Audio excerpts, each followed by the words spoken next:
Looking at some live trading examples, we're going to be starting off with BTC USD back in the end of May, where we can see that price tapped into a demand level and from there created a high probability ranging environment where we can clearly see that high quality return to zone getting built up with primary and internal highs are all stacking up to be lower highs compared to the previous one, building all that buy side liquidity above, validating this as a high probability ranging environment. Then from a range duration standpoint, looking at our tab 1 until around our break of structure confirmation, we're going to be in that 1 day and 17-hour region, which validates the range duration with that minimum of 1 day. Now, from a third tab POY, it's going to become easier because we're focusing obviously on model 1s, where we're simply deviating the second tab low here as our third tab POY. And then from there, we're going to be looking at a different entry while still applying a quality break of structure, just from a different market structure high than that we are normally used to, because now we are aware of the potential test entries that sometimes presents itself within our model 1 TCT schematics. So zooming in here in that third tab to get a feeling of what's going on there and how you can trade effectively, you can see that typically in a normal trading environment, you can see that price action coming into that third tab is making just overall lower highs and lower lows, where then in that final phase we can see price expanding down more aggressively, creating 5-minute structure supply in the process right here. Okay, where usually speaking we would wait for this 5-minute market structure high to get broken back to bullish, because that is going to be our level 1 market structure that we want to see shifted back to bullish in order to confirm the rotation back up to the range high, which is going to be the technical target. We can also not zoom in here on a lower time frame for a bullish break of structure, because you got supply backing up that higher time frame, in this case 5-minute market structure high. So then also following the lectures from the market structure area, combining level 1 and level 2 and level 3, we cannot use a domino effect here because you got supply backing up that 5-minute market structure high. If you go on the lower time frame here, you can see something that looks like structure right there. Technically speaking, on the 1 minute, this is not valid structure due to the fact that you're lacking 2 consecutive bearish closing candles. But if you were able to draw that return to zone straight into this high right there, and then I would see some sort of a bearish or bullish engulfing candle here closing aggressively above that market structure high, I would use it despite there being a lag in structure. So it's really context dependent, because if you're going to be using 1 minute structure that's technically not 1 minute, it's going to be an example like this where you can clearly see that structure and it's very drawable on the 1 minute and you get that good displacement candle above. But in this case, there was no need to doubt having an entry there because you had that 5-minute supply backing up the market structure high. Now, understanding the test theory within a TCT Model 1 accumulation schematic, you can now already pre-plan that if price taps into that supply and gets a rejection back down into the deeper levels, then getting a breaker structure from top to bottom between these two circled areas can already be an entry confirmation. And what we can see here on the lower time frame is that right here from our extreme demand POY, we have this 1 minute order block with an inefficiency. And price is rejecting from supply right there, getting a rotation back down, and it looks like the model is failing. When you're right here in a live trading environment, it looks like the model is failing. You're rejecting from supply, you have your demand POI right there, and you're expecting preferably a tap of the upper section from the demand, but no, you're starting to close candles deeper within the demand, showcasing at that point in time some sort even of a demand failure, but you haven't taken out that third tap low yet, invalidating the initial third tap right there. This is when you need to keep looking at the charts and observe if there are or if there is going to be a moment in time where buyers start to step in and aggressively push price higher. So right here, following our market structure from top to bottom, we're making lower highs and lower lows right there, while you also have some local supply creation in here protecting that market structure high. So your entry is going to be on a break above this, where we want to see market makers step in, being willing to bid price up aggressively. Like, only with TCT do you truly have pivot points in the chart to the dollar where you're just expecting a market maker to, at that specific point in price and time, to step in and bid price up. So when you truly understand your models in that detail, then you know if you see aggressive candles coming up here, that's your market maker stepping in that's willing to bid price up, because the strength from the supply is less than the strength from the demand that they have accumulated within the entire accumulation process. So right here, when we see something like this develop, where we're completely ignoring this supply creation, closing an aggressive candle above that market structure high with great displacement above, that's going to be that aggressive V shape that we have been looking for, where we can now already enter on this bullish breaker structure from the market structure pool from this local retracement leg from top to bottom, and already have a refined entry with our entry on that close of that bullish break, despite not having our level 1 break of structure, and then putting the stop loss below the test, because that is going to be the test right there. And you can also see the moment we break this, there isn't really any supply in that area that can hold price down, because we just have a high, a high, a high, and another high that got broken through right there. So you don't, in this situation, you see that example where I'm like, okay, you don't need to have a textbook return to zone. Just don't let there be any supply in that region coming down. But when we see this displacement candle, for some people, it might just be a normal 1 minute candle that's closing a bit higher. We are understanding that that is the specific market maker that is stepping in, that needs to step in if this was going to be a test, which is confirmed right there. Stop loss below that test low, and you target now the range high right here for a beautiful 1 to 5.3 RR. And you can see that this is an awkward higher low. You can see that we had a clean looking 1 minute order block with the inefficiency, and it looked even like that demand was going to fill until at that last moment you create the higher low and price got bid up super aggressive right here.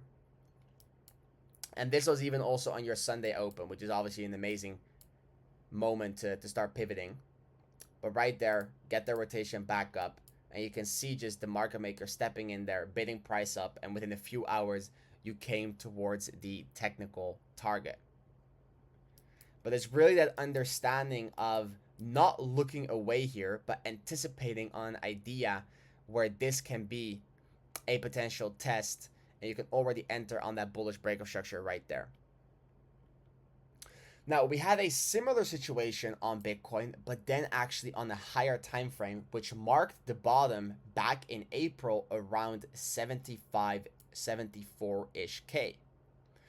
Where again right here, you had price trending down from top to bottom. And when we are in a downtrend, we pull our range from low to high. We can see we have our initial range low. We're deviating that range low right there for our second tap. We extend that range low to the deviation low, and right here we can see a potential third tap from a Model 1 accumulation perspective. Now, two things I want to highlight within this range, and that is that on a higher time frame, this may end up looking like market structure, where right here you can argue that this is looking like a market structure continuation right here prior to going into your actual range, because secondly, the third tap took way longer to form than, or the distance between the second and the third tap took way longer to create itself compared to the distance between the first and the second tap. And typically speaking, what I previously said is that usually the third tap comes relatively quicker than the second tap of a TCT model. On the higher time frames, there are going to be situations where the time displacement between tab 2 and 3 is going to be bigger than the time displacement between tab 1 and 2. I barely trade that on a lower time frame.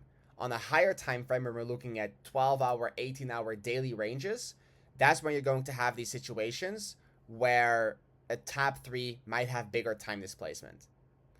Now, combine that with the knowledge that when you have a compression effect within a range, that will barely ever change into a market structure continuation. So let me explain. Right here, when we had this original starting point, price was compressing in here. Okay? Price was compressing within that original starting point of the range. Only because we got this price development afterwards are we tempted to look at this as a range. And we use that previously as a market structure continuation going into this new range. But because this already had a compression, that is going to stay your starting point. I've seen it too many times where it looks like a market structure continuation on the higher time frame prior to getting your actual sideways price action. But when you have a compression, that is already part of your accumulated behavior. And that stays the original range low. So combine that knowledge with the fact that on a higher time frame, you can have a third tap that has bigger displacement between tab 2 and 3 than tab 1 and 2.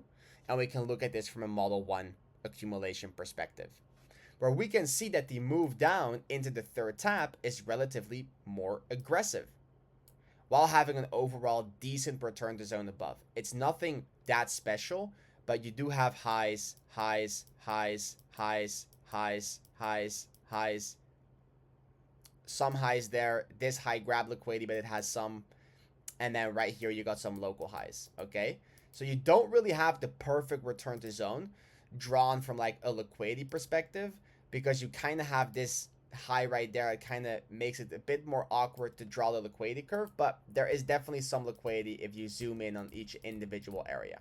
Okay, now looking at what price did coming into that third tap, you came down, and you came down relatively more aggressive, creating structure supply in the process. Guys, when you are in this trading environment right here, okay, when you're coming down into a third tap that could be a macro pivot point and you're creating supply above, I immediately want you to think of the potential of a test entry of your model 1 accumulation. When you see price come down into your third tap like this, creating supply above, that is when I want you to immediately think of the idea of a potential test entry from a model 1 accumulation perspective, where price comes into the supply right there, rejects, and right here creates liquidity on that local move down. So you can see that breakout structure right there actually is another breakout structure. My apologies, it's an SFP. So we SFP and we tap in that supply. So that's obviously not going to be a confirmation. From there, we are going to be looking at, okay, what is going to be the extreme of that initial expansion? Do we have some sort of an extreme? Is it obvious? Is it not? Where could it be located? And right here, if we look at the extreme, you can simply see that on the 5 to 10 minute time frame right here, price is simply making higher lows and higher highs. Right there, price making higher lows and higher highs. And you can see that we created equal lows right there. We create equal lows right here, where these two lows are basically equal lows. They don't have to be exact lows to be equal lows. Just if they're this close, there's already lots of sell side liquidity below, which is a nice liquidity target while having some local demand right below that on a lower time frame. But primary, also if we zoom out, is kind of that first higher low for the higher high. Having those equal lows is going to be a nice sell side liquidity target. And also from just a steepness perspective, is if price were to reverse all the way back to that point and not take out this low, it's going to be very awkward to trade, right? Because it looks like it's failing because it's coming so close to this low right there. Now, right here, looking at the way that price is pulling back, you can see that on this pullback right here, towards the extreme levels of that initial third tap expansion, you are creating a liquidity where you have one primary high, two primary highs, three, and then locally here, you're building a lot of highs there. You can see all these highs getting built up right there. And then price takes that extreme point and right here breaks structure aggressively back to bullish in a V-shaped fashion, where you kind of had like this higher time frame situation of a faster move down into the third tap, followed by supply creation and move down, back to back here, where in that last part of that return of that move down, creating buy side liquidity above, you also had a faster move down, creating supply right there, which also got reversed right here before taking this low again. You kind of had like a double play right there. Now, I'm not telling you to enter on that local break. Just wait for the level 1 break because we're talking about extremely high RR entry opportunities.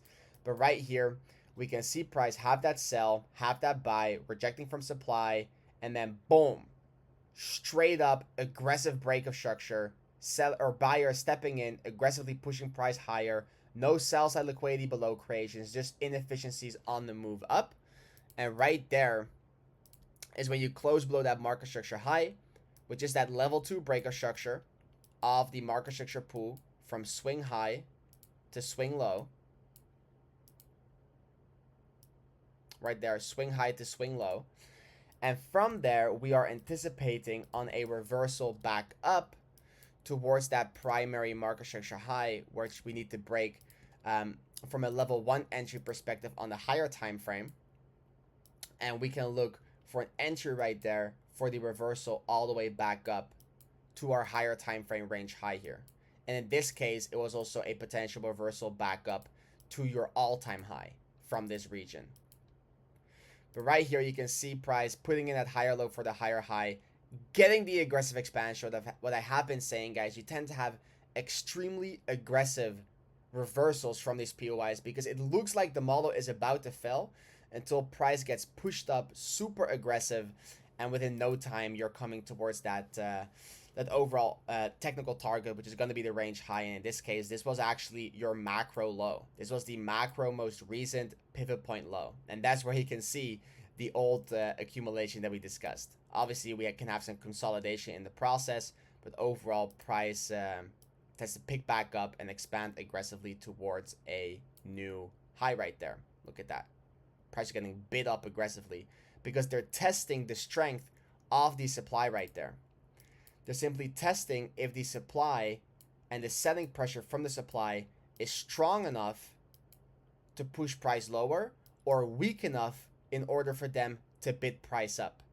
And this level 2 breaker structure from this swing high to that swing low, that bullish breaker structure to us is the indication that the buying pressure is overruling the selling pressure, and we can get the reversal towards the upside. To us, this level 2 breaker structure, after retracing extremely deep, where it looks like your model is going to be failing, that is our indication that the buying power is overruling the selling power and they're ready to expand and bid price up and push price higher. But this was the low, guys. This was the low. Lastly, looking at Solana right here, we're going to be looking at it from a distribution perspective. Okay, so we can see Solana going up right there, coming into an area of resistance as a whole. And right here, we're going to be focusing on this distribution schematic, which was back in March 2025. Again, guys, most of these trades are either from trades I've taken straight from the journal or trades that I've journaled down that I missed out on due to timing or just inactivity whatsoever. Right here, we have our initial range high, we have our initial range low, and then we get that deviation 1, extend range high to the deviation high, and right there we have our deviation 2 indicating a 3-tap model from a model 1 distribution perspective. And this is going to be a bit of a different one that we have seen, because not everything is going to be exactly according to the textbook rules, obviously.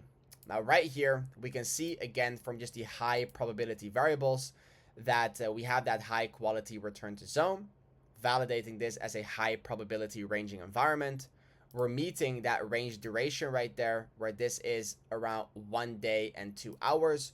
Also, circling back to Bitcoin, obviously this range was meeting the range duration requirements because we were in a 40-day range. Okay, forgot to mention that, but again, high probability return to zone, minimum range duration getting met. Third tab POY is obvious because it's a model 1 and we got that quality break right there. Same here, minimum range duration is getting met, high probability ranging environment, and therefore in combination with that third tab POY being easy from a model 1 perspective, we just need a quality breaker structure, and then we're meeting just the usual requirements from a high probability TCT entry perspective.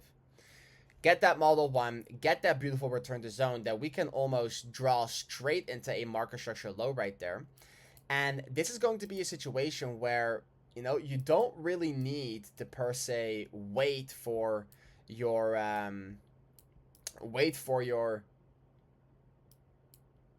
demand mitigation level 2 breaker structure entry, and you can also just wait for a normal level 1 breaker structure in here. But I want to showcase you how you can sometimes get even higher RR entry opportunities if you understand that test and you are very confident in your model 1 distribution taking place from that region. So right here, zooming into this price region, you can see that we got that pushback up, and that final pushback up kind of created demand, right? It kind of created demand right here, where usually if we're going to be looking at this from a test perspective, price will bounce from that demand, which is protecting price from that market structure low, or this market structure low. You can use both. And then we're going to be looking at the structure between this low and that high to determine if we have that breaker structure back to bearish. That can be our test, as long as this high came towards the extreme points of that first expansion towards the downside in between these two circled areas. In this case, we did not get the bounce of demand, and the move down already showcased the demand failure, which is definitely more bearish than bullish, which is nice for our potential distribution model to play out. But from there, we got a relatively more aggressive expansion towards the upside, where it looked like price was about to take that high. However, if we zoom in on the lower time frame, we can see right here that price came extremely close towards that third tab high, but then broke structure from the low up back to bearish again, after kind of topping out in this region. Now, in this case, there wasn't really anything from a significant extreme perspective that price could kind of come back for. There was no extreme supply, or there was no extreme liquidity, because we're already trading on the lower time frame right here. But you can see how awkward this move was. I would not be confident in here screaming that this is going to be rejecting from this specific point, because we are so close to that high. But then from there, the high gets protected and structure gets broken back to bearish. And this can still be considered your test, because it's a very awkward lower high that gets confirmed on that level 2 breaker structure from low to high, where now we have an even extra confirmation from a bearish perspective because we already showcased demand failure. In the other accumulation examples, we were actually rejecting from that supply, which is more from a textbook example, but sometimes we already have supplier demand failure, indicating that the buying power here is obviously extremely weak because we didn't even get a reaction from demand and we already filled it and then just got a reversal back up. But this reversal back up is already more vulnerable of getting reversed back down again due to the fact that we ran through that supply like it was nothing. However, when we're focusing on that model 1 distribution and we get that push back up there, which comes awkwardly close towards that third tab high that you got established, but you get that level 2 breaker structure, you can already enter on this level 2 bearish break instead of waiting for that level 1 low right here, and put your stop loss above that test high, allowing for a way better RR entry opportunity. Because if you understood the test aspect behind it, this is going to be a 7.13 RR.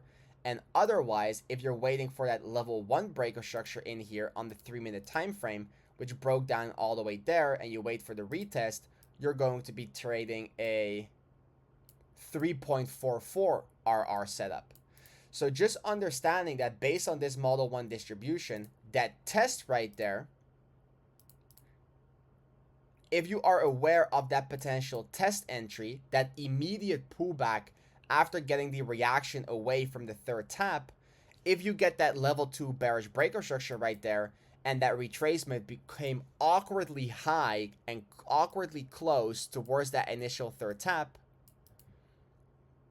that can already be your entry confirmation. And you can, on the same idea, get a 7.13 risk to reward setup versus a 3.44, just by understanding the test of a Model 1 distribution, which is that pullback that comes awkwardly close to your third tap while not having level 1 structure broken back to bearish yet, confirming your model.